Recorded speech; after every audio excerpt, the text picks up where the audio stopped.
All right. Cheers. I think that's what they say here in Canada.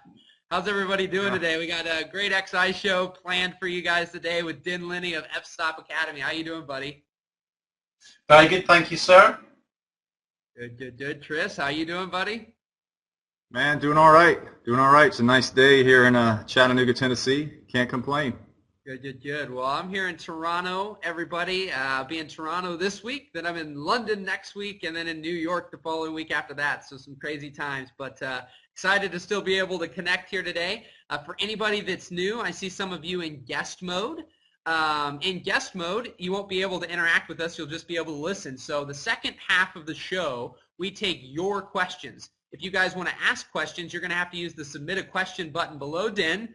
And if you're in guest mode, it won't work. So you'll have to, when you do it, it'll ask you to log in via Facebook or Twitter, and then you'll be able to interact in the chat. You'll be able to submit your questions. But get those in early so we can make sure we answer your questions. And like I said, we'll do that the second half. The first half, we'll be asking Din questions. We're going to talk about premium pricing today. So I know everybody deals with, all these bottom feeder rates and different things at times, and we're struggling, and a lot of you guys are struggling to just even make $50,000 because you've got to do just hundreds and hundreds and hundreds of jobs to get to that at $500 or $1,000 and things like that. So we're going to talk about premium pricing and how Din's going about that and some of the strategies we were talking about beforehand that are different things I've implemented too. So people are piling in. We welcome you all here, and let's get started. So right off the bat, why don't you just give a little bit of background to your story, and then we'll get into that whole premium pricing.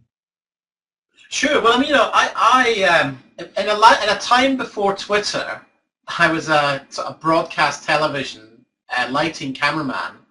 I've been working unpaid in this industry since 1986, and I did seven years of unpaid work experience. So every time I had a vacation from school, I'd go and work with the BBC. And so by the time I was 18, I was carrying booms and doing sound for BBC interviews and stuff.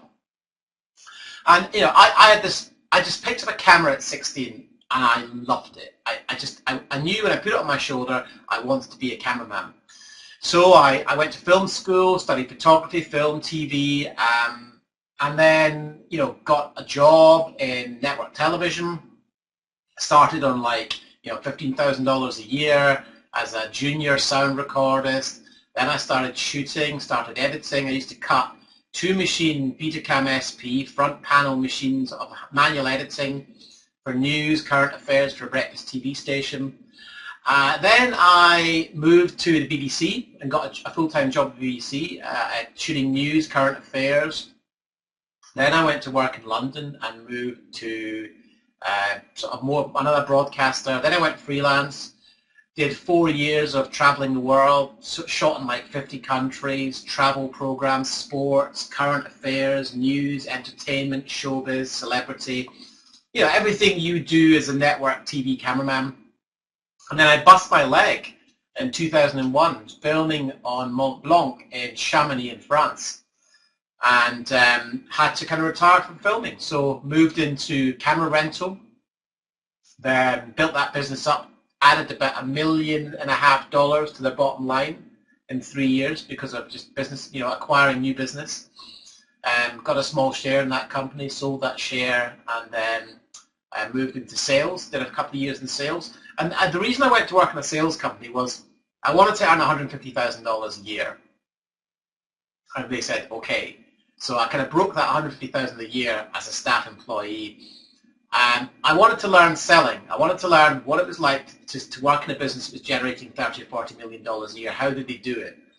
But I got bored. But during that time, I started creating online videos to help the customers understand how to use the gear, how to use, XD cam, how to kind of get files off cards and discs. And we started getting huge traffic to the site at CVP. And so I thought, well, maybe there's something in this training lark and taking training offline and putting it online. And that's really how F-Stop Academy was born. And at the time, Philip Bloom and I were working in London together. And so we decided to, I had my DSLR before Philip, and I let him borrow it, and he got really excited by it. So he took it away to wherever he was going on holiday at the time. And then we came back and said, let's make a training DVD on the 5D Mark II. And we did, and it sold incredibly. And then we went to Weaver in Florida, and we said, let's make another one. And we made one in the 7D in a couple of days, and that sold incredibly. And since then, we've made 5 or 6 camera-specific tutorials. Then we moved into creating online training. One big course we did was called Create the Film Loop. Then we did various lighting courses. My passion's really lighting, but also I'm a kind of unique breed. I'm a producer and a DP.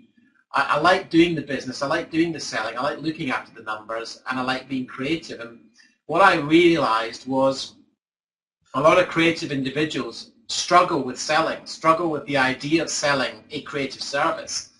And of course, the manufacturers sell us cameras and technology which cost a lot of money.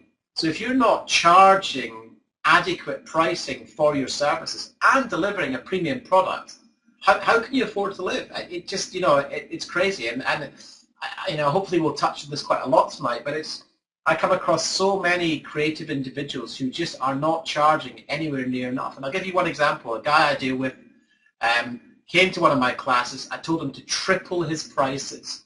And 6 months later he came back and said, then I tripled my prices, and guess what? Business is booming. We're all afraid. We're all afraid. Well, let's get into it then. Let's get into the stuff we talked. I love that closing. I love that closing. Just stops.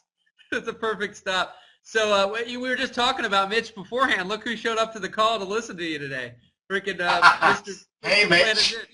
Hey, so all right. Well, let's talk about the premium pricing here for a second. Then let's talk about what we were talking about beforehand, and how you decided to go from these low rates to going, what, it's all premium now. I'm not going to say yes to things that are less than what I deserve to get. So, and in some of the strategies you go about, kind of walk us through that process. And you said one thing I want to point out for everybody is you talked about the fact that really you don't have to market hardly anymore. And a lot of us would love to get to that place to where we're not having to constantly reach out and constantly market ourselves all the time. So it's weird, I have not gone out and pitched for work as a cameraman for about 8 years. And in the last 2 years alone, I DP'd a Duran gig which had 22 cameras on it. It was about a $300,000 gig. I've shot TV commercials with Cristiano Ronaldo, who's I think in the top 10 of Twitter followers around the world. He's got some ridiculous, he's a soccer player, and he's got the most incredible following on Facebook. Shot a couple of commercials with him. And then I had someone last week just come to me out of the blue saying, I get your emails, I've got this job, are you interested? So, it's like attraction marketing. And I wouldn't say from the outset this is easy. It might look easy, it might look like, hey, isn't that great? There's an awful lot of work goes into looking this relaxed. and it's about 6.5 days a week and living in a room for a lot of the time working on stuff. But I guess the key to all of this is just positioning. And it's not something I think you can do on your own. The one thing that really had a massive impact on me believing I was worth more was I worked with a consultant for a year, and I spent £12,000 sterling, which is about $18,000 on this consultant at a time when, that's quite a chunk of change to invest in consultancy. And we had this guy one day a month, and he would come into our business, and he would sit us down, and he'd just say, right, tell me what you're trying to achieve, tell me what you want to do, tell me what you love to do. And he said, right, put your prices up. And because I was paying this guy $1,500 a day, I was like, well, I better listen to him. And we got a job with a corporate client, and I was so kind of thrilled to be offered this job that I was like, well, we could charge this. And he said, no, triple it. And it's incredible because and it's a mindset shift. Once you get over your own limiting beliefs about money and what you think someone can afford, amazing things start to happen. I had a chap recently who came to my class in Los Angeles, and we went to do some shooting outside. I run these very practical hands-on filmmaking classes, and we went outside to film some exterior stuff. And one of the guys in the class saw a Bentley parked in parking lot, and he said, "Hey Den, is that your Bentley?" And I went, "No, not yet." And one of the guys in the class said, "No, it's mine." So I had a guy in my class for 5 days who runs an internet business who drives a Bentley. And it suddenly got me thinking, they're the kind of customers I want, because to them, the cost of any class is irrelevant. It's the result they're after. So I suppose the way I now position any corporate production work I do is I offer myself as a kind of consultant, shooter, producer, where when they ask me to shoot something, we spend a lot of time discussing the what's, the whys, and what they're trying to achieve. And really as little time as possible talking about money. And I suppose the big lesson that I experienced was when someone asks you for a price, the last thing you talk about is price. You ask lots of questions, you find out that old sales adage, find out and match. Just listen, ask questions, establish what they're trying to achieve in the video. And a really good piece of advice I received was you're trying to get the person who's got the money beyond the cost. And if you spend enough time with them in pre-production of the sale, you can talk about value and investment and what will the result be of this video if we get everything in a row and everything's right. What will the result mean in terms of bottom line to the client? And therefore, it's no longer a cost, but a return on an investment. And I hope that makes sense to people. No, I think that's perfect. And a big thing that I was talking about with one of the guys here recently is that aspect which you're basically alluding to. The more you charge, the less people are interested in value or quantity, and the more they're interested in getting a result. They don't want to go, I've got 500 hours of video, or you're going to be there for 80 days. If you can give them a result in the least amount of time with the least path of resistance, they'll pay whatever they can get to get that result. And that's what you're alluding to there. I know, Chris, you were writing things down. I saw you. I think it was for this. Do you got a question then, a follow-up there? No, I was just making notes in terms of the Bentley customers, cost is irrelevant, it's the results. And Den, one of the things that I do in pitching the same kind of things that you're talking about is, a lot of people talk, I think sort of what helped me turn the corner several years ago is when I stopped trying to make promises that I didn't know I could keep. And I, in terms of saying, well, if you spend this much on the video, you can expect at least this much in a return. And when I turned it around, I basically started saying, well, what's your break even? How many new customers does it take to pay for this video? And then beyond that, it's an infinite return. And when I changed the conversation to that, my sales started skyrocketing. I started being able to charge twice, 3 times, 4 times what I normally charge, because it's like they weren't buying a promise. They were almost buying a very conservative break-even analysis. And that made sense to a lot of these big business guys, at least for the ones that I was working with. Absolutely. And anyone who's commissioning any sort, and I'm not talking about weddings here. Weddings are a different thing. But corporate video, self-shooters, I think 90% of the shooting community out there are doing some sort of corporate filmmaking. And I find that, you've got to understand what it is the client's trying to sell or achieve or promote or get. What's their measurement of return? It may be that they just want to get a load of people into their CRM system, so the video is there to attract people in for an offer. But I think it's very important to bear in mind that anyone who spends any money on corporate video production is trying to sell something. And if you understand that, then you're already starting off on the same page as them, because you're looking to discuss the sales. They're just investing in video because it's an alternative to paid advertising in magazines or press advertising. As long as we all understand It's just a cost to them. They don't care about sensor sizes. They don't care about lenses. They don't care about formats. They only care about how much this thing's going to cost them, and are they going to be able to justify that cost to their boss if they're not the decision maker. So talk about if you've got somebody, let's say that they're a good corporate video producer right now, but maybe they're on the lower end to middle, you know, as it relates to what they're charging. How can they change their positioning without having to change their work? I mean, what are some things they can do to immediately start attracting that Bentley type customer, that premium customer? You know, you have to talk to people. You have to get on the phone with people, and you have to try and meet people in person. You know, I had a call just a week and a half ago from a guy who's on my email list. He's a prospect on my email list. And the interesting thing about email marketing is that you never really know your reach until you get the phone call one day from someone saying, hey, do you still shoot stuff? We'd like to hire you. And I genuinely don't want to shoot anything unless it's Duran Duran or Cristiano Ronaldo or, you know, something that's really interesting. And so I'm very genuine when I say to this guy, well, I don't really want to shoot stuff anymore. I don't really shoot stuff anymore unless it's an interesting project. But this happened to be quite an interesting project. And I thought, hey, you know, I'll give that a go. But I spent 45 minutes on the phone with this guy, talking him out of the video idea that he had, because I didn't think it would actually bring any value to him. He wanted to have a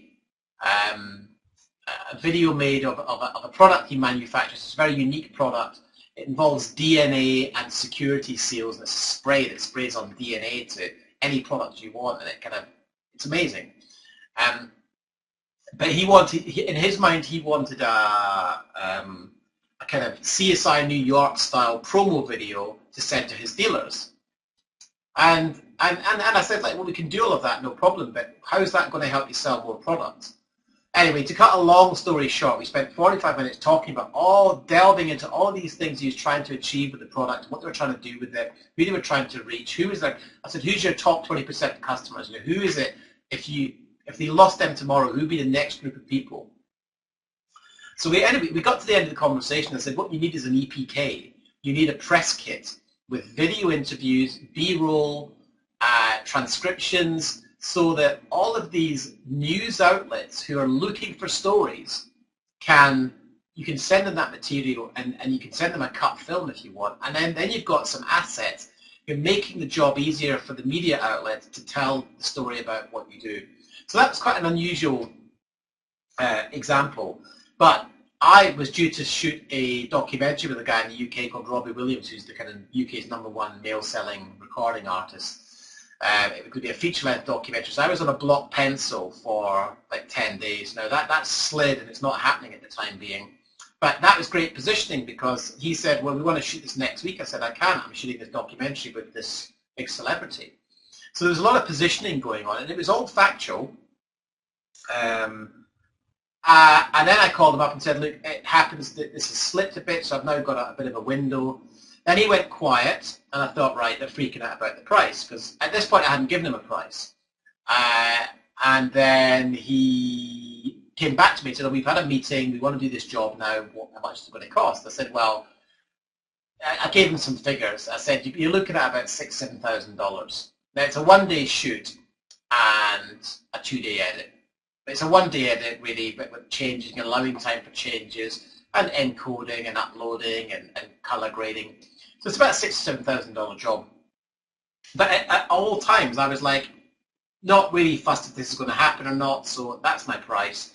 And therefore, if it does happen, I can dedicate the 3 days it needs, plus a bit of pre-production, to make sure and my diary's clear of everything else. Anyway, he came back and said, oh, you know, I really want to use you, but my other director, the manager's like, you know, we've got another quote, someone cheaper. I said, I'm not going to be the cheapest by probably quite a margin. If we're going to start getting into price negotiations, with the greatest respect, I'm leaving the conversation. I'm not competing on price because I don't have to.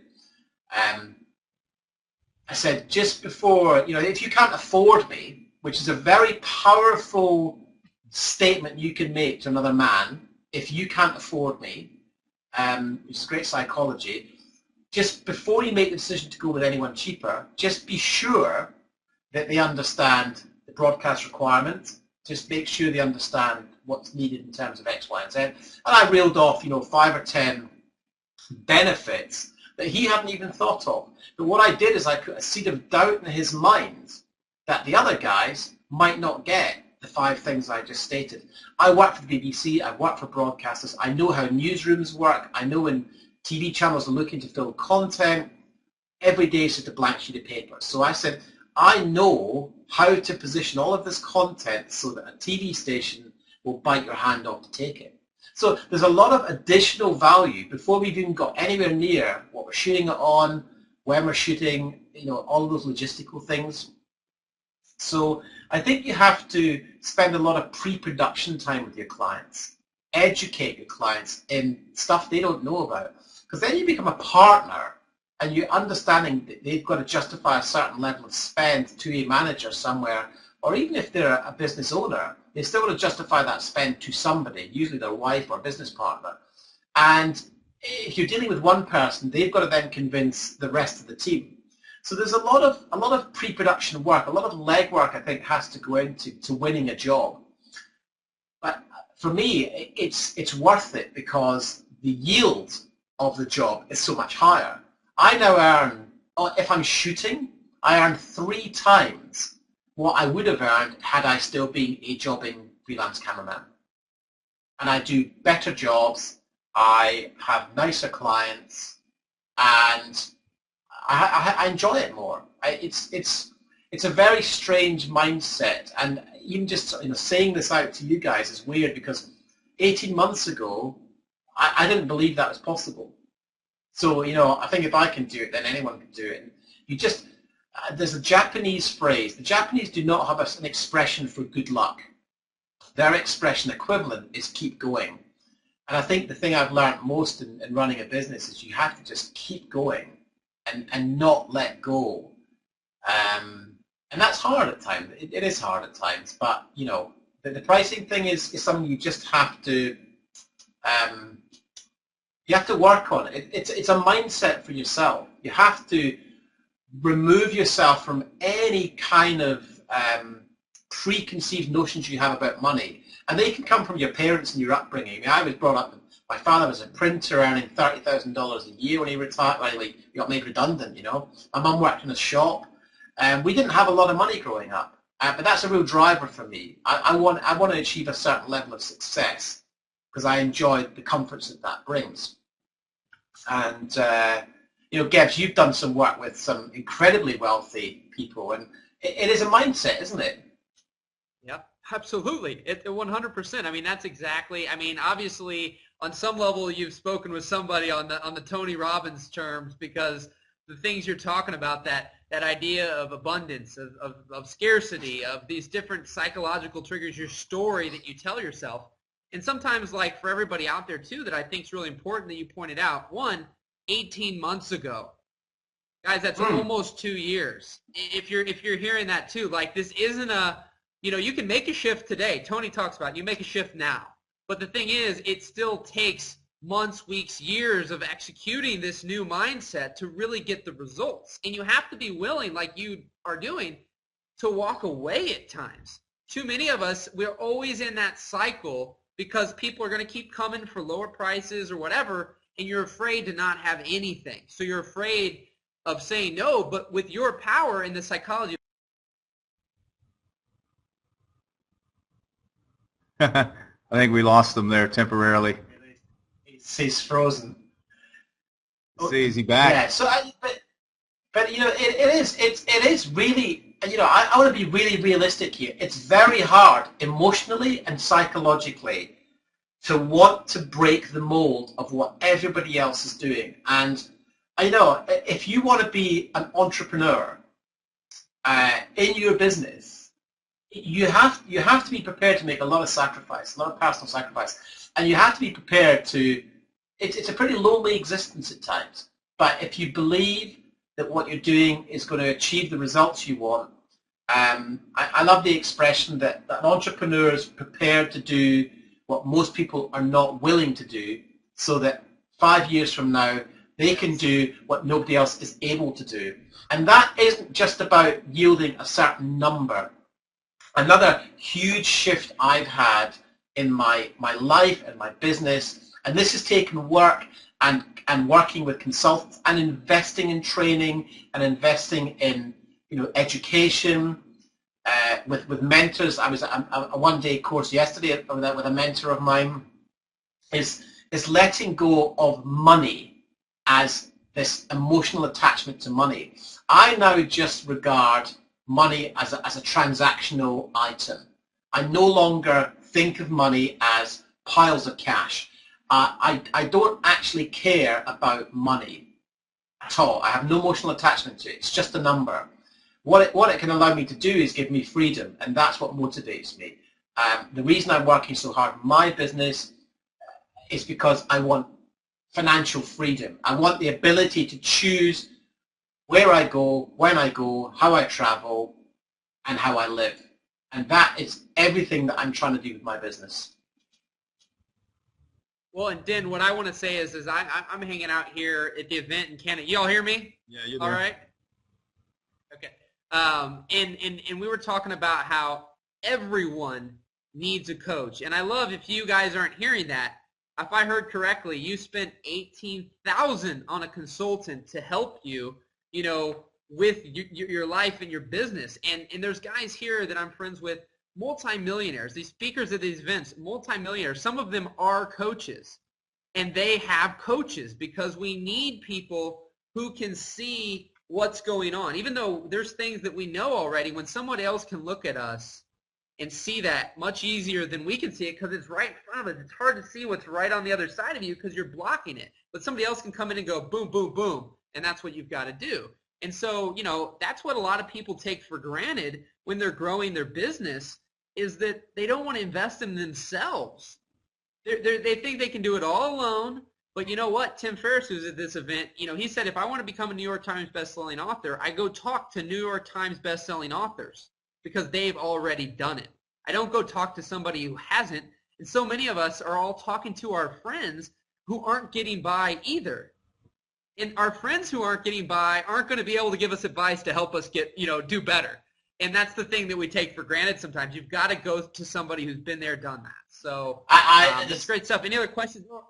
Go ahead. I was going to say, there's another piece of advice I got from someone, which is never take advice from anyone less successful than you.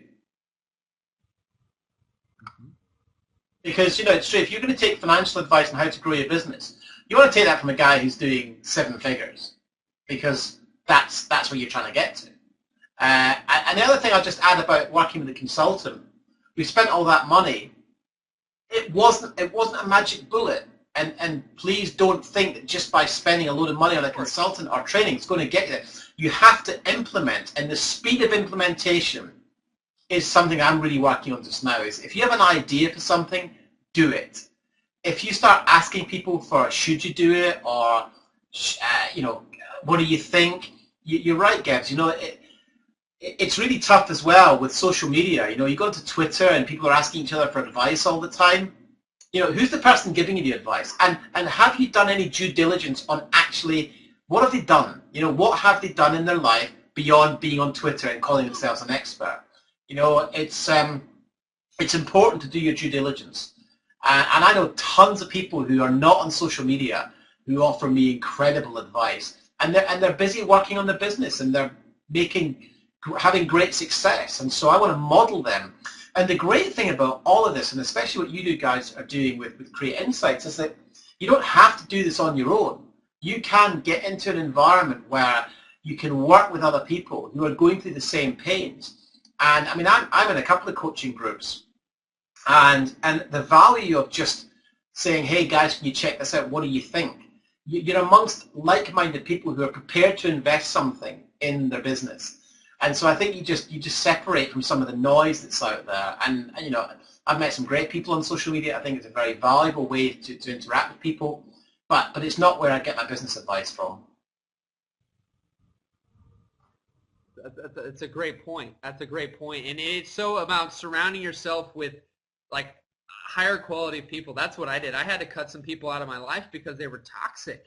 You know, and a lot of people talk about that. You've got to sometimes cut those ties with those people who are bringing you down. I'm going to take one, not a break, but just a quick little moment here to tell everybody who's new. There's some people in guest mode. If you guys are in guest mode, in about 5 or 10 minutes max, we're going to be taking your questions. So to be sure to get those in, I usually ask people ahead of time if they have any extra time. So I didn't ask Den, so we try to be very respectful. I don't know if they'll have, you know, a couple minutes or not afterwards. So be sure to get your questions in. Right below Den is a submit a question button. When you are in guest mode, it'll ask you to log in via Facebook or Twitter, and you'll be ready to rock and roll. So let's keep moving forward. Chris, if you've got any more, I'm pretty much good, and we're going to start going to the questions. So if you've got a couple things you want to hit. Yeah, I'd love, Dan, to talk a few minutes specifically about your email marketing strategy, because that's a huge thing. I really built my business over the years. I've been doing it.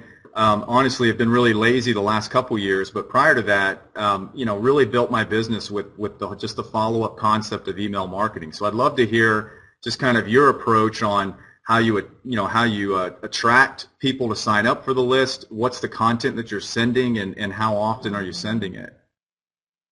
Well, you know, it's email marketing is one of these kind of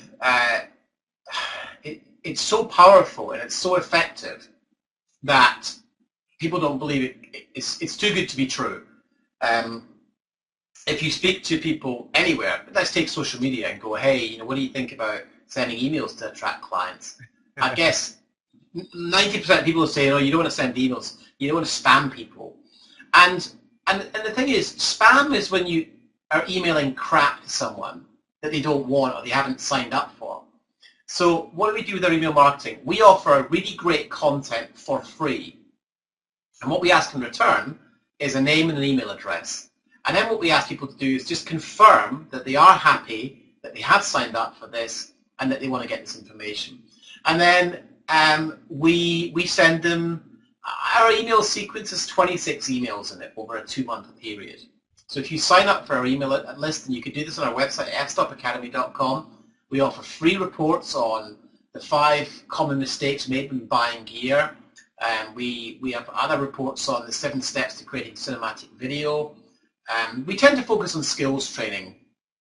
And then we have a report called The Harsh Truth About Surviving in the Video Business. And these are reports that I've spent time accumulating and writing and having designed. And they're valuable. You know, we don't kind of put a false price on it and say it's worth $50 and get it for free. We just say, look, this is a free report on filmmaking. If you're interested in filmmaking, I think it will help you. I then send a series of emails really just giving tips, insights, anecdotes, examples of how to prepare for going out and shoots.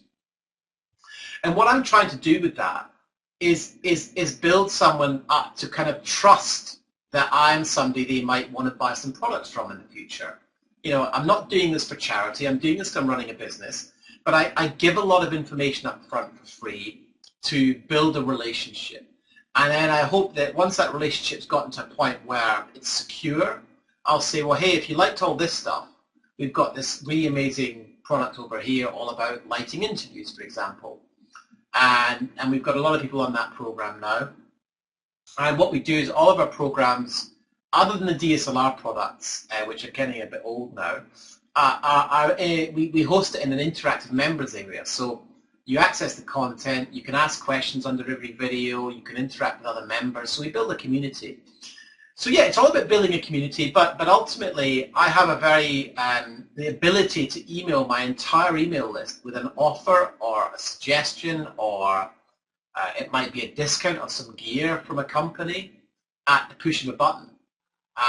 And the bigger your email list is, the more money you will make. It's as simple as that. And I think you can use email marketing in every single business.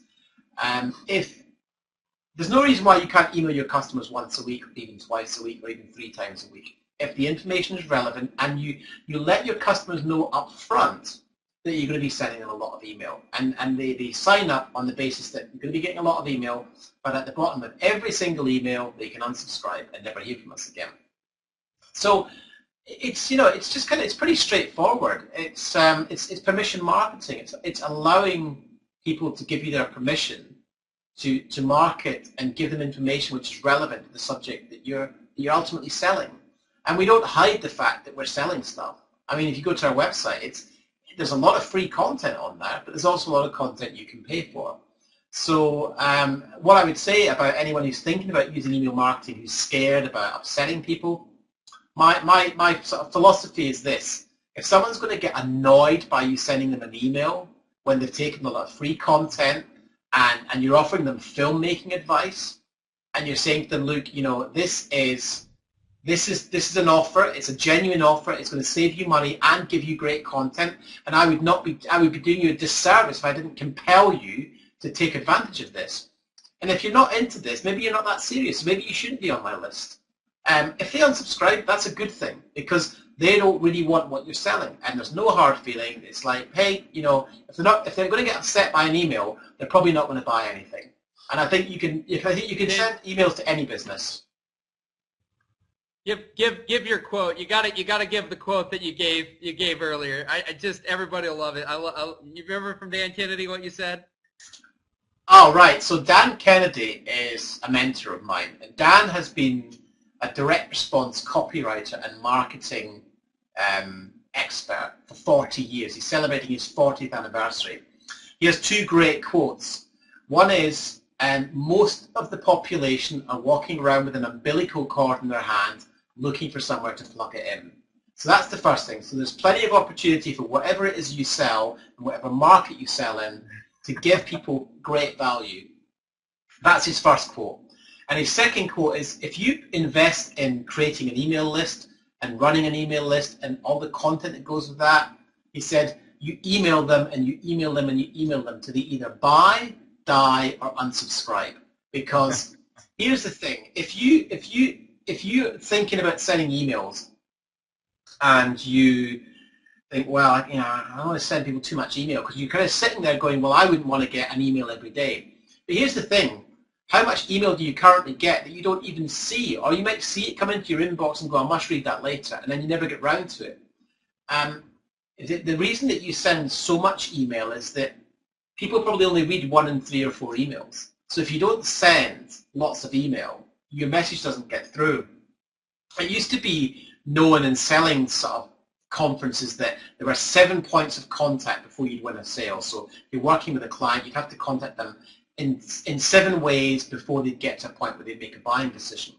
Well, because of the amount and bombardment of messages we now get across the web, across everything we do, they now reckon it's somewhere between 7 and 30 points of contact with a prospective customer before they'll make a buying decision. So you have to be emailing them, you have to be sending them postcards, you have to be sending them offline mail. We did a class last year called Music Video Masterclass, $2,200 program for 4 days. And I sent out 150 signed letters. I wrote their name and I signed the letter to 150 of our customers. And I converted 2 people off that. So because I'd sent a letter, I made $4,500. So, it's important to not discount any ways to communicate with a prospective customer.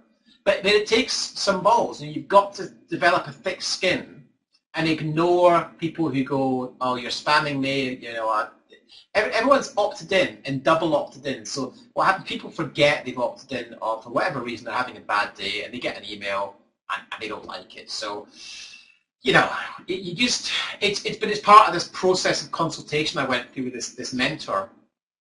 I used to take it all really personally. And I think as creators, we tend to be quite emotional and take everything personally. But you have to realize that money doesn't care and people don't care whether you survive or not. So you may as well kind of grab it by both arms and say, I'm going to have this, and deliver great service and great advice and charge people, a fair, but you should be charging as much as you can, because if you're offering something really amazing, then why shouldn't you make a lot of money from it? Absolutely, absolutely. Well, I think Chris has one more question. That's great stuff, guys. I hope you're all paying close attention today, and you should re-watch this, because the reality is it's top of mind awareness. I've gotten so many things, just as Den is talking about, by being active in people's minds. If people don't remember you, they're going to go to the first person they remember when they need anything in life. It doesn't matter what service you offer. They're going to go to the first person that comes to their mind. in any service, in anything that you're doing, if you're a provider, you have to be top of mind of your clients, or the person who is the person who wins. And sometimes it's as simple as things as just being there. The emails, even if they're not reading them, they're seeing them. We've had people sign up to Create Insights who I look at the emails. They've gotten 150 some odd emails in 8 months' time or a year's time, and they opened up 2 of them. One was some random thing, and the next one was to join.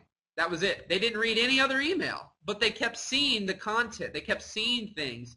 And so it's always top of mind. But Chris, ask your question, then we're going to take your questions, guys, so get them in.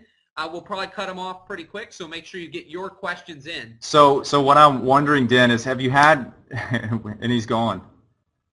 I've been having that effect on people today. 1 sec. Well, guys, I hope you're loving it. He'll be here in just a second. There he is. So there he is. Dan, what I was going to ask is, have you had any success with using email marketing to attract that premium client? I mean, in terms of kind of, and if so, what kind of content are you sharing with them, and what's that program look like? Well, you see, all of our email marketing is based around training. So I don't actually try and attract corporate clients. I genuinely don't. I'm not in the business of making corporate videos, but I have people come to me asking me to do it because I emailed them. Because throughout the email sequence, and I encourage anyone to just jump on my email sequence, sign up, and in 2 months' time, unsubscribe if it's not any value to you, because then what you can do is just copy my email sequence. Seriously, take my email sequence, replicate it, and apply it to your own business. I don't care, it's like everything's available for everyone to have. I'm not precious about it because I'm not worried that if anyone on this call takes my email list, they'll somehow steal business from me. You have to have confidence in what you do and believe that, if you're trying to change the world for good, you're trying to give people a better experience, just share stuff, So as a result of kind of reminding people of my expertise via email, what happens is when they have a need to film something, they're calling me up. And I'm saying no most of the time.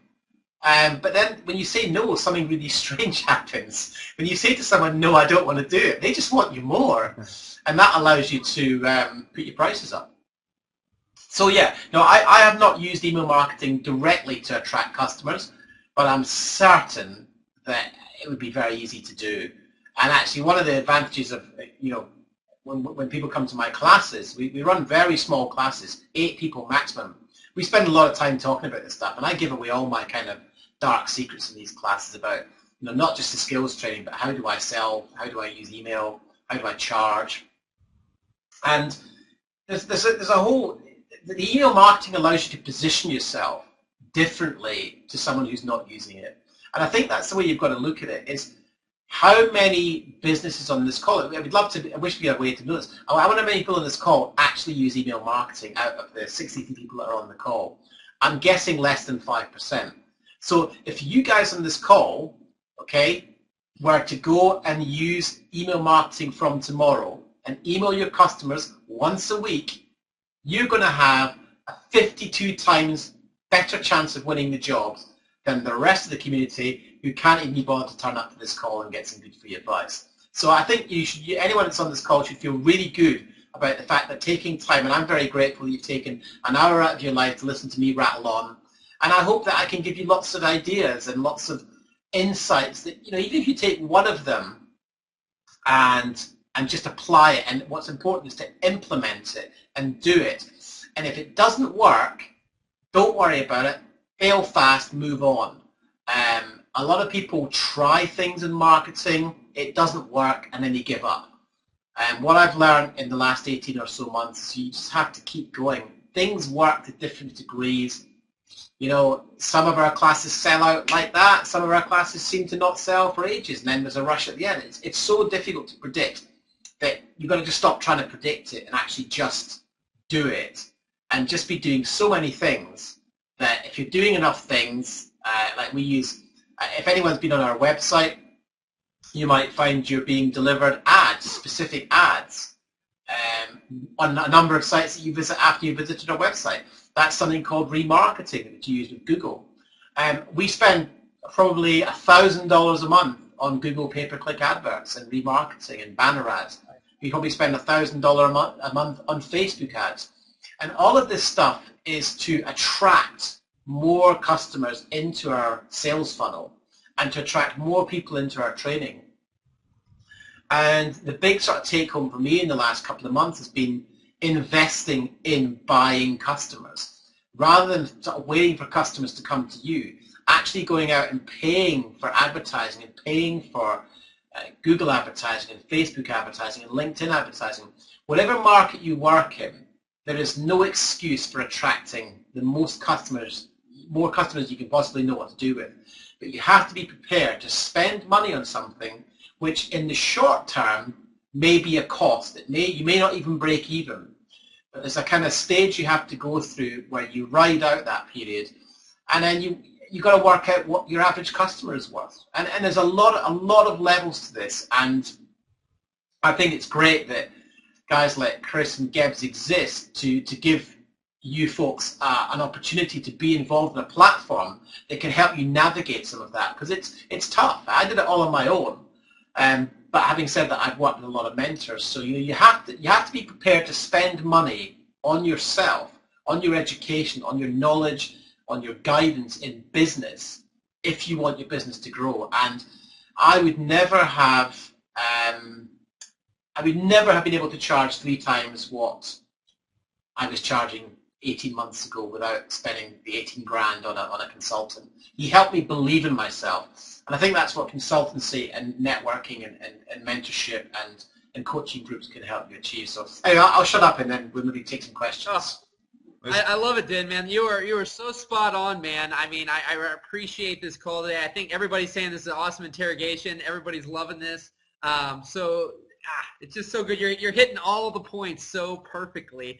Well, let's get right at it. There's about 9 questions queued up. If you guys got the questions specifically for Din today, everybody's popping in. Believe. It's all about believing. Yeah, everybody's loving it, man. So we appreciate you being on here. Chris, go right at it, man. All right, Go right on those questions. First question is from Tony Slater. Tony says, as soon as it loads up, how can you quantify over $2,000 for a job when you work alone most of the time? Working alone's got nothing to do with how much you charge. I've just charged a client $6,000 for a 1-day shoot. It's like I said earlier, Tony. You've got to spend some time working on your kind of belief system. What it takes to achieve the job is not relevant to the price you charge. What it takes to achieve the job is not relevant to the price you charge. What is the result your efforts will give the client? That's what they're paying for. You can't think in terms of the client's going to say, he's just giving me $2 grand and it's only me.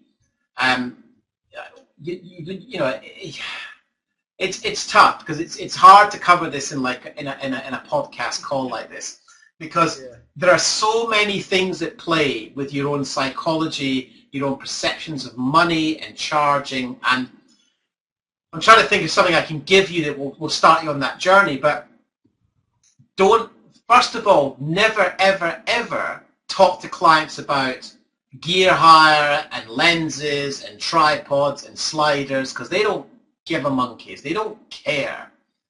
What they care is about is what's the result? Is this video going to be a good investment for them?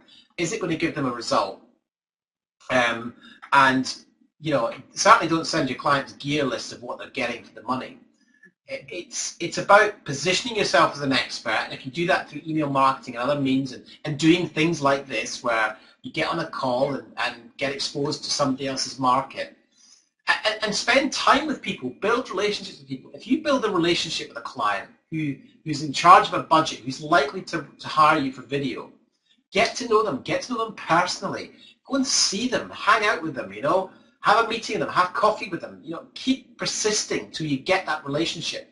Because once you have a relationship with someone, the money just becomes something. I have a client, and And he doesn't even say to me how much to do this. He'll say to me, I've got this much budget, I want this to happen, can you do it?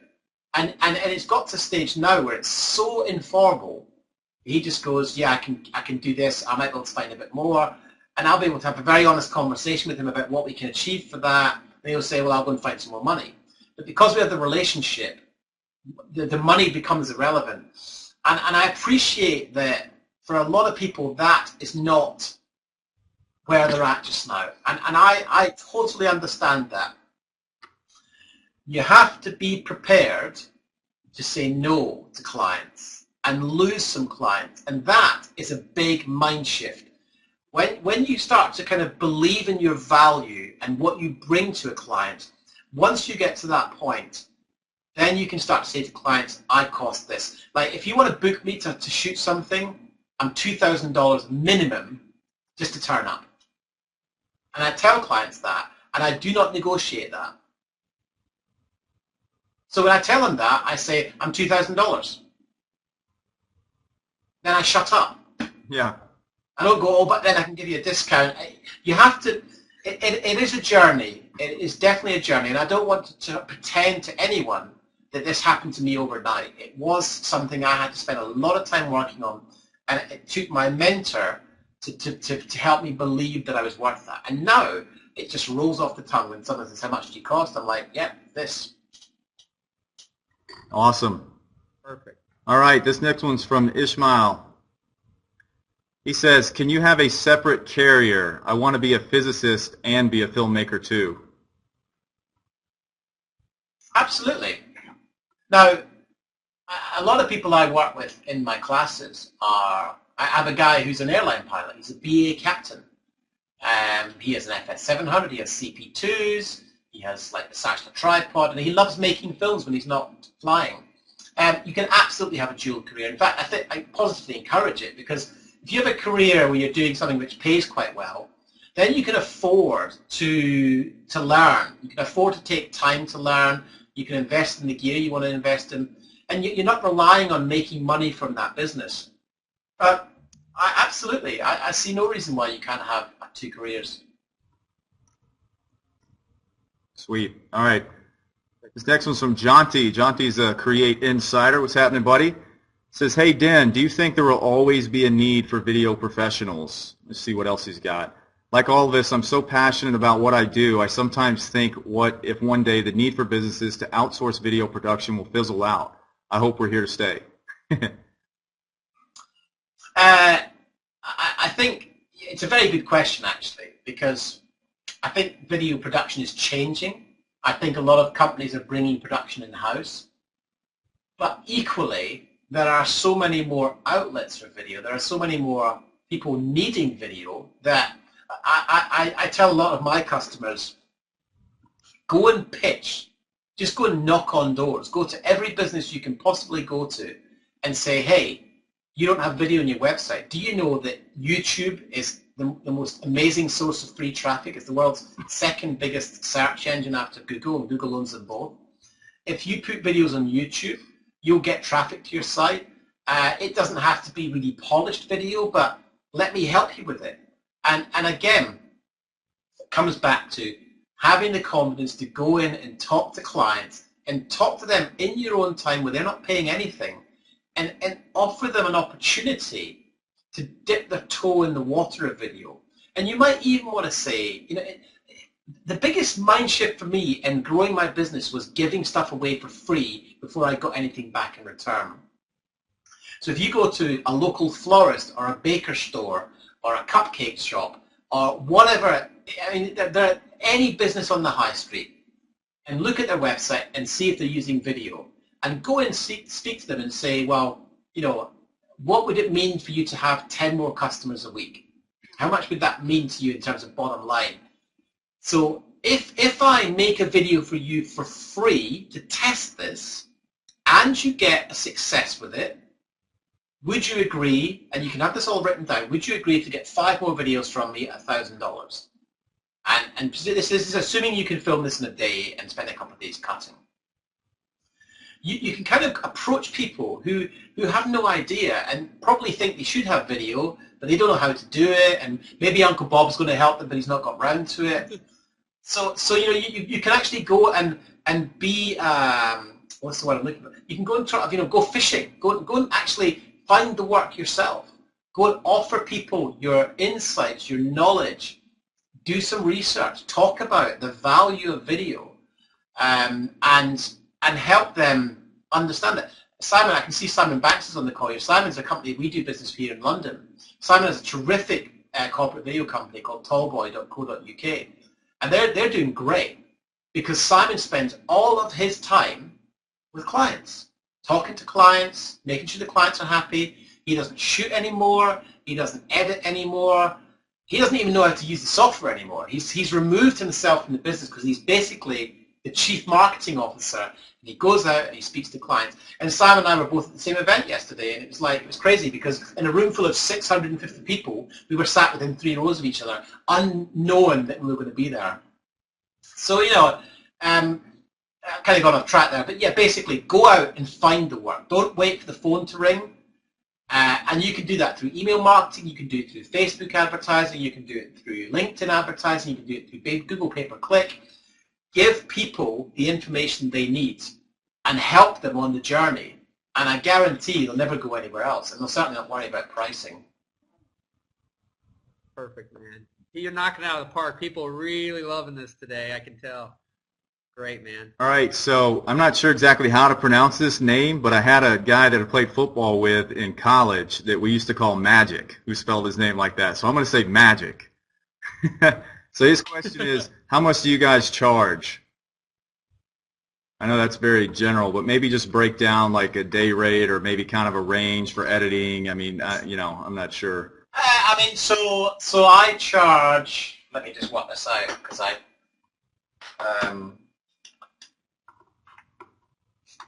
calculator. So I charge about $2,200 a day to go and shoot something, and that's just me with my gear, and that will be a Blackmagic Cinema camera or an FS700 or that'd be those cameras. So that's my kind of corporate go out and shoot something price, and then I'll charge. Hang on. You guys loving this? I do on some calls. Give me a hell yeah if you're freaking loving this call today. So I charge about $1,000 a day for editing. I charge 200. Breaking out his app. I charge $300 an hour for color grading. But I should add here, I have a lot of equipment. I mean, I have a $15,000 broadcast monitor. I have a tangent resolve panel. I have a lot of storage. I've got to keep adding this. I can only charge this because I have, a $50,000, $60,000 suite. And I'm not suggesting everyone needs that, but it's much easier to charge higher prices when your edit suite looks like the Starship Enterprise, because client's perception is everything. But also, this is how I like to work. I mean, I can grade feature films in here. I've got 30 terabytes of storage.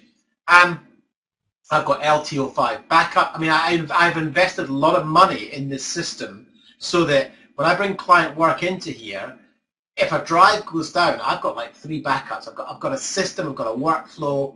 So I can only charge these premium prices because I know I can guarantee. For example, this job I'm doing next week, it's for a broadcast client ultimately. The content I'm producing has to meet high definition broadcast specs for BBC. I can't guess that. It's got to go through my $15,000 broadcast monitor to be legal. So, it depends on the kind of work you do, but that's kind of the rates I charge. And I don't work every day of the week, and not everyone can afford me, but I'm okay with that. Because when I do work, that client gets my full attention, and every piece of experience I have, I'm completely committed to it till they're 100% happy. And because I charge like $6,000 for a 3-day job, I can afford to spend the time making sure it's right for them. And again, I have other income streams, so I don't rely just on that. But I'm certain, because I have students who've come to me who've kind of taken on board what I've said and gone out and found work and pitched to clients and are doing web video for $2,000 or $3,000 a day. And it's just, and it's working for them, and they're building a business on it. So I know, even though I'm not doing that as my main business, I have clients and students who are telling me all the time how much success they're experiencing. All right, so there's 6 more questions, Den. We're at the hour mark, so we always try to stop and just kind of gauge where you're at regarding time. I mean, we know we only asked for an hour of your time. We don't want to stretch it out any longer than you have, but I mean, do you have a few more minutes to get through these last questions, or? Yeah, no, absolutely. Let's get all the questions answered. That's completely cool. Okay, great. So, guys, if we can stop submitting questions right now, that would be helpful. There's 7 in the queue, so we want to make sure we get through those. But I'm not going to accept any more past this. So, all right. So, Tony Slater has another question. He says, I've had a client from day one. One of the main reasons they started to use me was my low price. I since then have grown in my business and now charge more, but I'm still stuck charging this client my old rate. And that's all I can see. Is there any more question that you can see, Michael? If not, I think I know where he's going. He's saying, how do you step up a client that's used to paying a certain rate, but now that all your other clients are paying more, how do you graduate them up to that higher rate without losing them as a client? Well, first of all, do you enjoy doing the work? If you really love the client, then I think that's cool. But if it's not becoming financially viable to continue with that client, you have to go to the client and say, look, I've really loved working with you, and my business has grown, and it's great. I really would love to keep working with you, but the rate's been stuck here for quite some time, and I can't no longer give you the service for that rate. So I completely understand if you can't afford it, but I'm going to have to put my rates up, and this is what they're going to be. I really hope we can continue to work together. I'll leave it with you, and let me know. And then walk away. Don't be afraid to fire clients, because if they don't value you, then you don't want to work with them.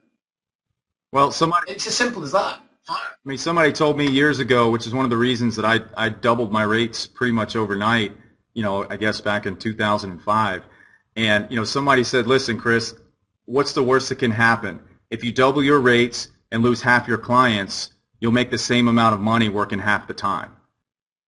So it was like, yeah. And when he said that, it just put it into perspective. But guess what happened? I doubled my rates, and the business grew by 700% in 2 years.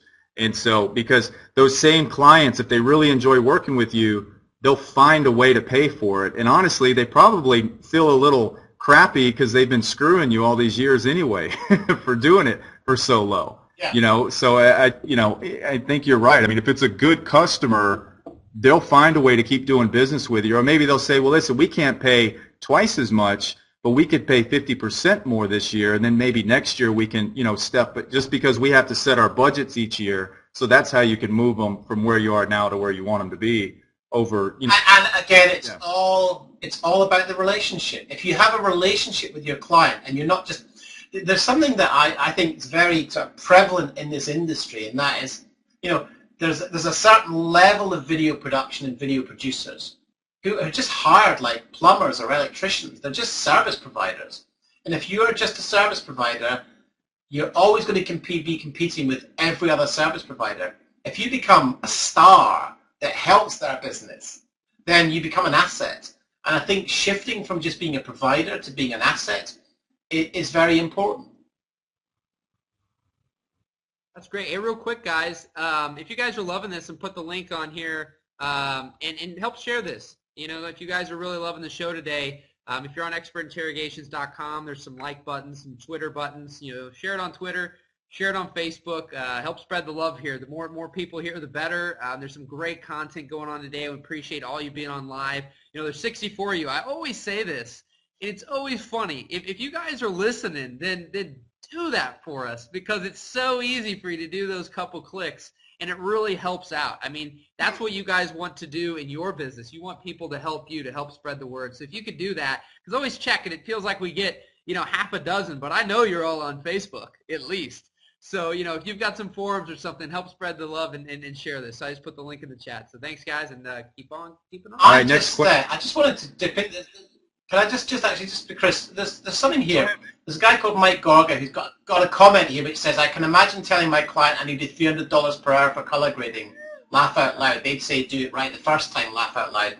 Now, it's an interesting point, this, because, and Mike, I hope you don't mind, I've just kind of pulled you out there, but that's a limiting belief you have about your clients. You don't believe that you're worth $300 to color grade. Let me put some perspective on this. I have a $15,000 color grading monitor. I have $3,000 worth of color grading panels. And plus my Blackmagic box, probably $20,000 just in that. Probably by the time I've added everything up, $25,000, $30,000 invested in this suite alone. I did a week-long course with International Colourist Academy. That was $3,000. So I've invested $33,000 in my color grading education. I've then spent the best part of a year color grading dozens and dozens of projects to learn how to do it right. And what I've learned in that time is that the difference between something looking okay and looking amazing is color grading. And DaVinci Resolve Light is free, but you need to invest in learning how to use it. And I don't mind saying I was really intimidated by color grading before I got into Resolve Light. I spent a whole week with Warren Eagles. He taught me how to use it. I spent a lot of money doing it. And I can now grade in Resolve faster than Magic Bullet looks. And Magic Bullet looks is really quick, but the render time takes a lot of time. I can grade in Resolve on my iMac. I've got a late 2011 iMac. And what I'm able to do with multiple formats is match everything and polish everything. And if I'm doing a client project and they want something to look a certain way, I can dial in the exact color, temperature, hue, saturation, everything.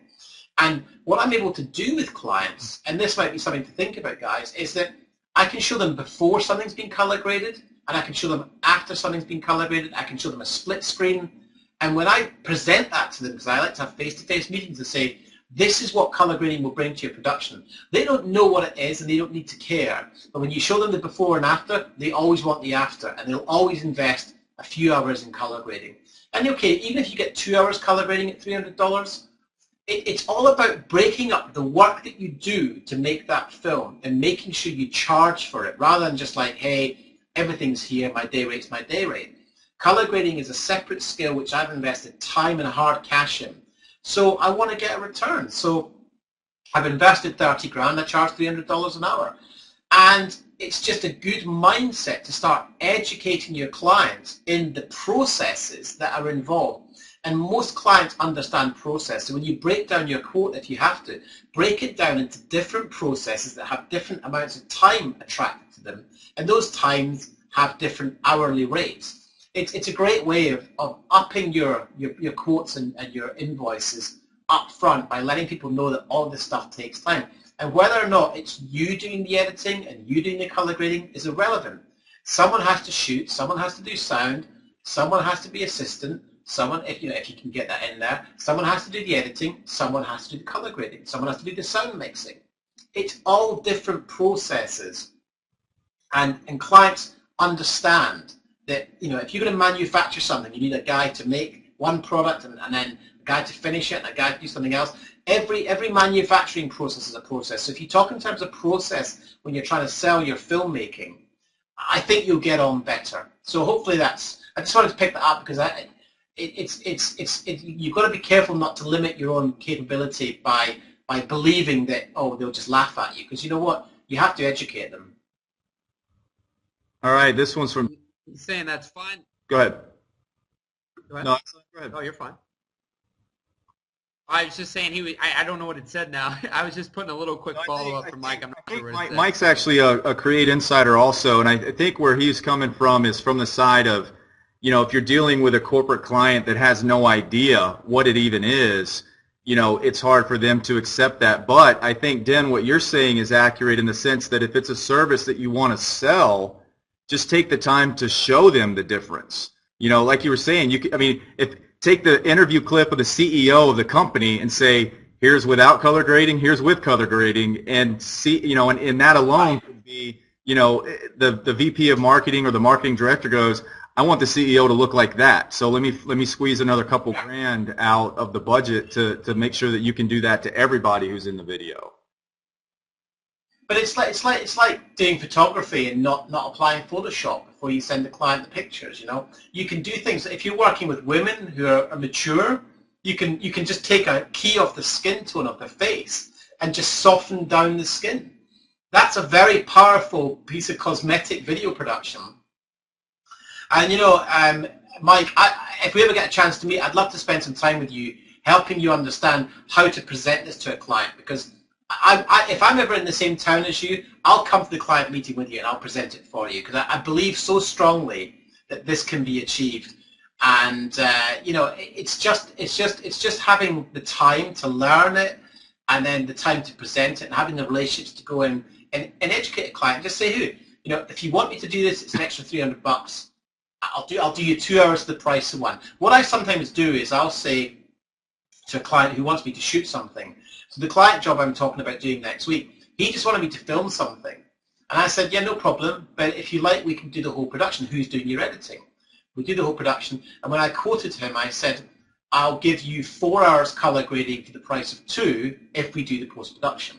So I was showing a value reduction of $600 off the price if we did the whole project, because obviously we do the shooting and the post-production, we make more money. So a lot of this is just sales technique and understanding how to negotiate value to a client, and that has to come through the relationship.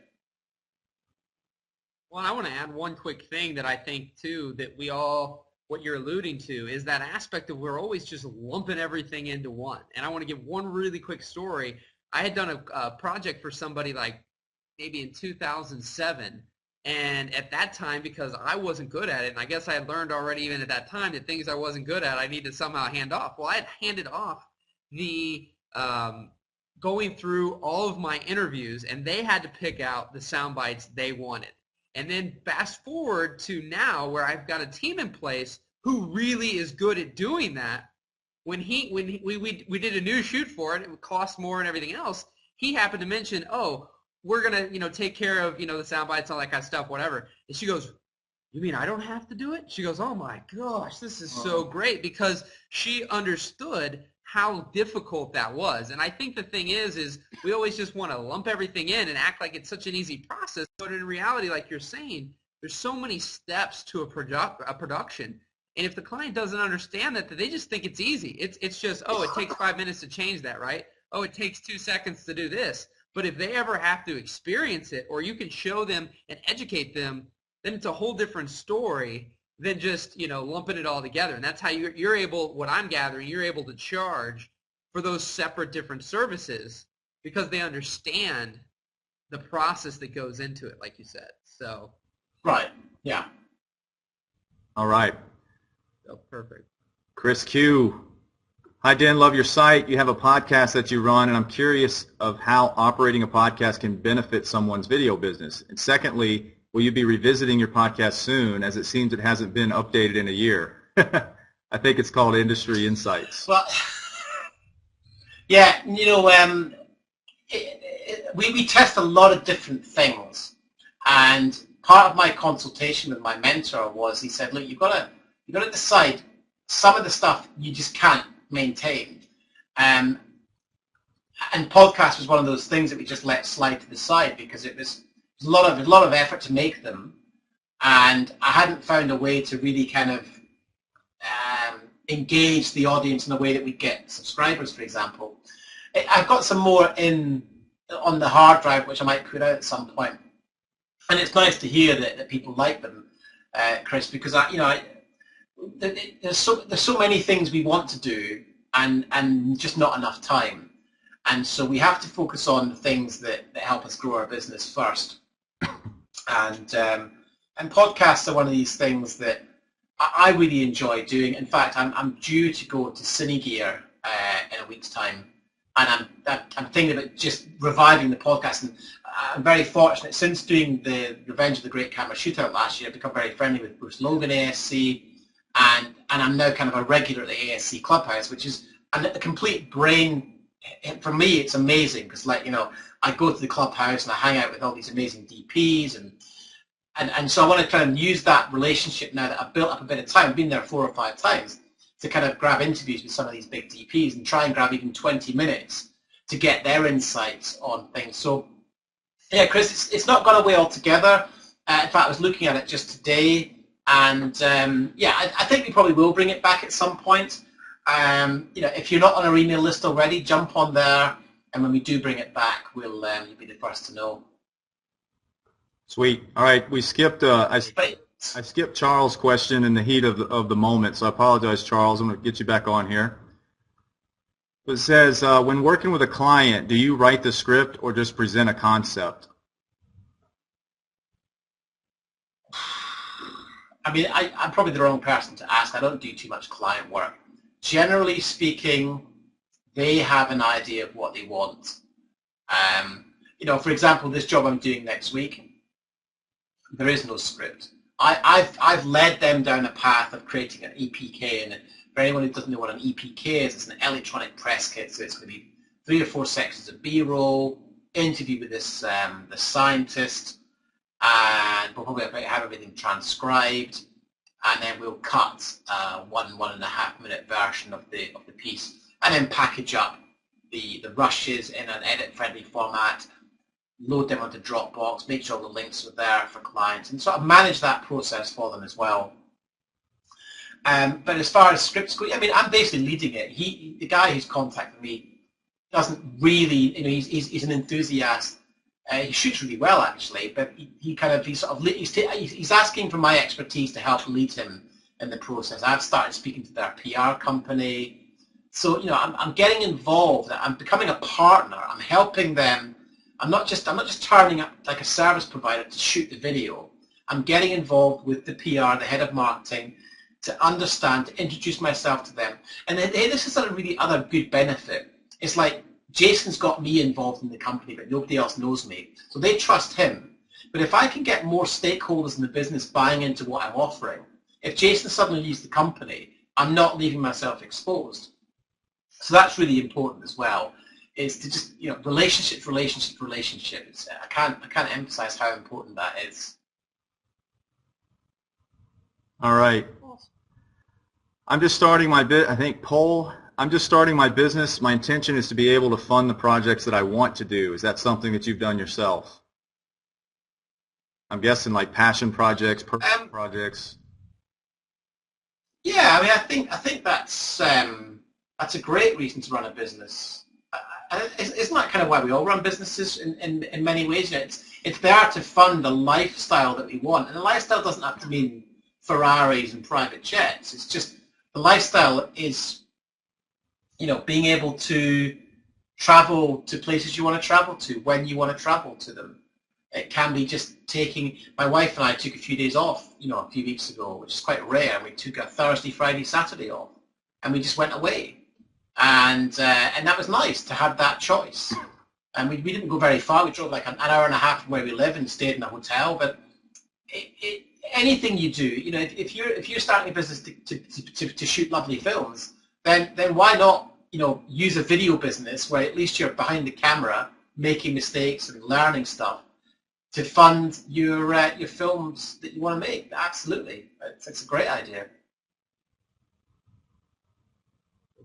All right, last question from Prescott. Dan, can you pan the camera around so we can see what the Starship Enterprise looks like? If it's like me, and all your crap like just on the other side of the camera lens. That's how I am, man. Look, you know, I got junk. I wish I could. I wish I could, but the thing about an iMac is all the cables, like everything's. I love Thunderbolt, but it's a terrible connection. And if you move that screen, the whole thing falls apart. So I can't. But I have just been, what I can probably do, hopefully, is show you my camera position there. It's my FS700. Oh, nice. And what I can do is, because this screen won't show you very much, and this will lead nicely into a little bit of business for me potentially, but I'm running some 2-day classes in New York and Chicago in a couple of weeks' time. There's only 8 people per class. One's being held at Able City, the other one's being held in Sakuto in Chicago. And I've created a 10-minute video explaining what that course is all about. And I filmed it on the new Zeiss Tweet 12mm E-mount lens, and that shows off my entire suite. So obviously, I would love you to come on the course. But if you want to see the suite, it's all in that video. And hey, even if you don't come to the program, right, there's 10 minutes of great education for free. And what I'm doing is I'm actually showing you what you can do with footage that was shot. One of my students shot some footage and he was really up against it, and he wasn't able to light it the way he wanted it to, and he wasn't able to do a lot with it. And he sent me it, and I said, I bet you I could do some stuff with that in the grays. So I actually take a couple of shots from his film, throw it into Resolve, and in literally a minute transform how it looks. So if you're interested in seeing what grading can do, regardless of whether or not you come to the program, watch that video. It's on my website, fstopacademy.com. Click on upcoming workshops, which is on the home page, and it will take you to a sales page. And that sales page is all about giving information, and at the bottom is an opportunity to buy the program. But the 10-minute video was shot in my suite. It shows off the whole suite, and I think you get a lot of value out of the video anyway. So please, check that out, and by all means, come on the program. It'd be great to see you. Nice. And Dan, I know that it's really exciting too, guys. I know that you guys are really, really enjoying this.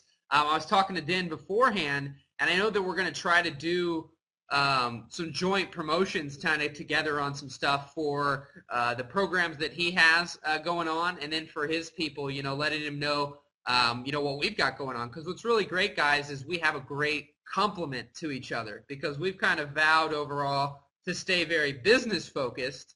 And then I know that you probably, in everything that you offer, obviously talk some business, and that's what we kind of talked about today, but you have a lot more of the story, the lighting, those things, and combined and married together, knowing how to do all that with the business is just a dynamite combination. So we both can, help each other's audiences out. So definitely check that F-Stop Academy out, guys. Den's got some great stuff.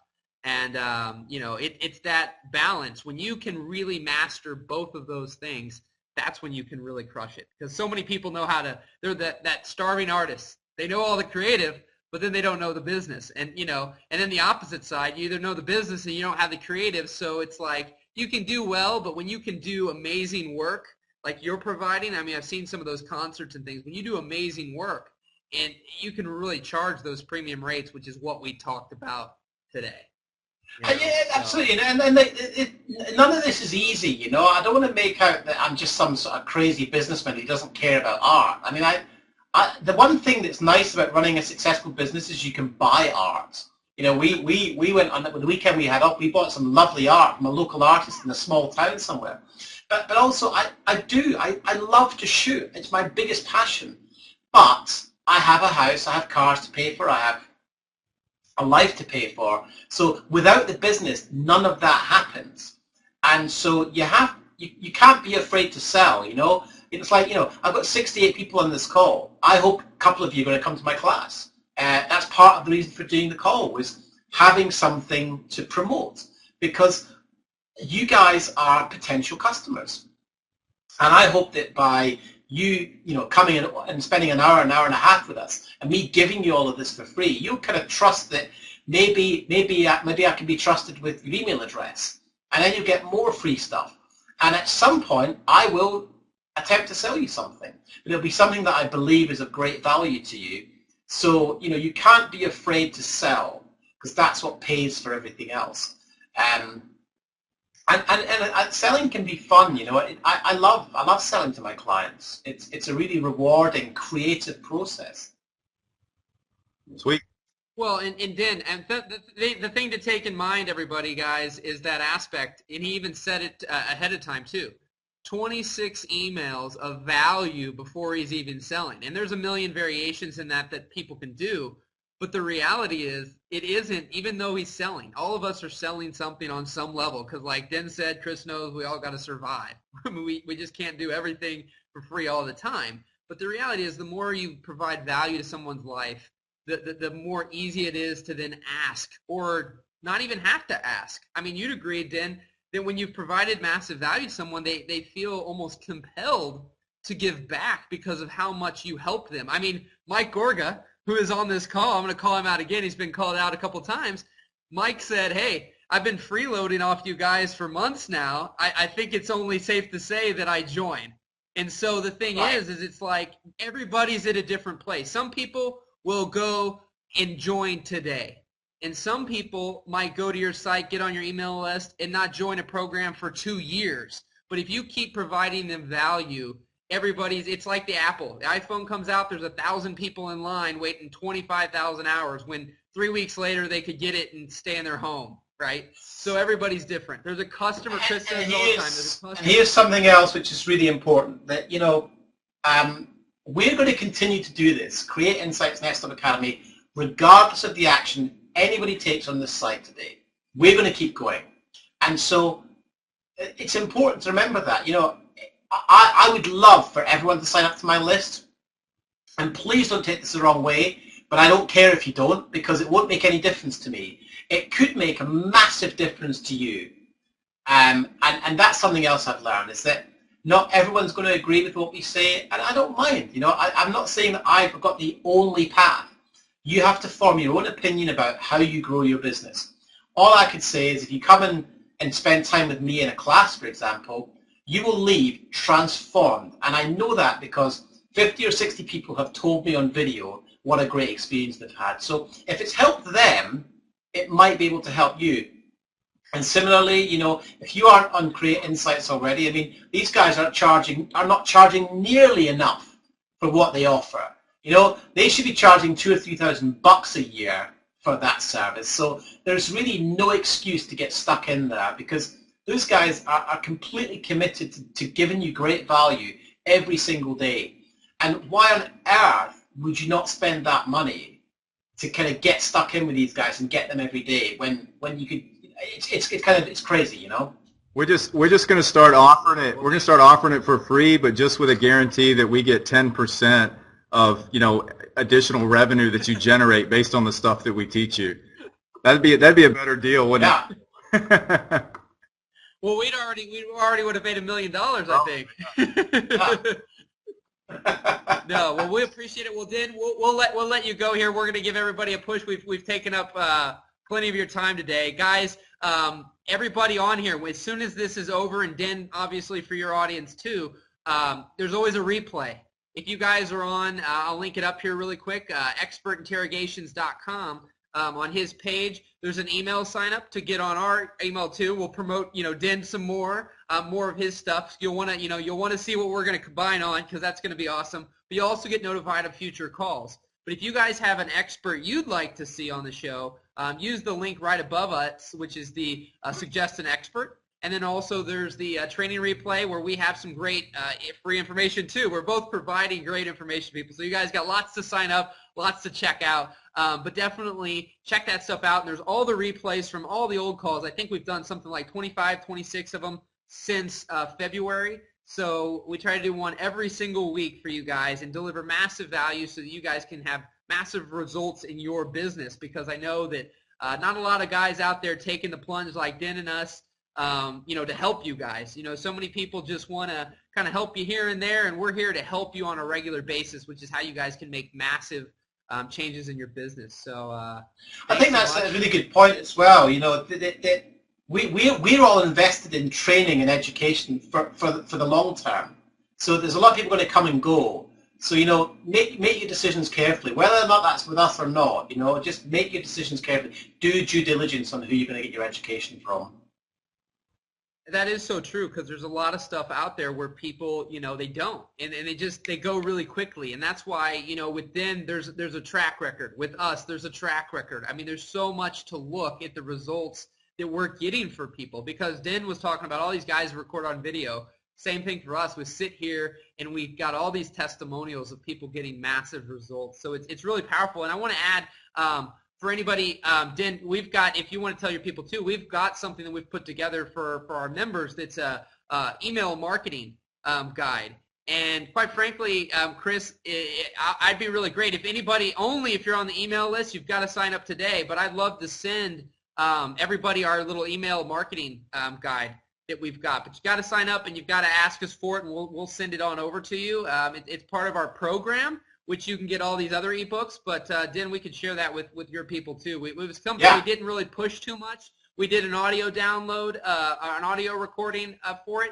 So it's something that can provide a lot of value with the different services that are available for email marketing and things like that. So so rock and roll, guys. I don't got anything else to say. It's been a great call. I've got to go to a dinner here soon. You're probably going to bed soon, and but I've got to keep moving. Well, so, and I just want to clarify, if you sign up for the list today, you have to send us an email to info@createinsights.com requesting the email book, because we're not going to sift through the emails to see. I mean, I think if you do that specifically, that'll make it real easy for Keith, our amazing, awesome assistant who's here, Create Assistant Keith, so that she'll know exactly who to send it to and she'll fire it right out. You know, if not today, because it's kind of late there for her right now, where she's at in the world, it'll be, you know, first thing in the morning whenever she gets rolling again the next day.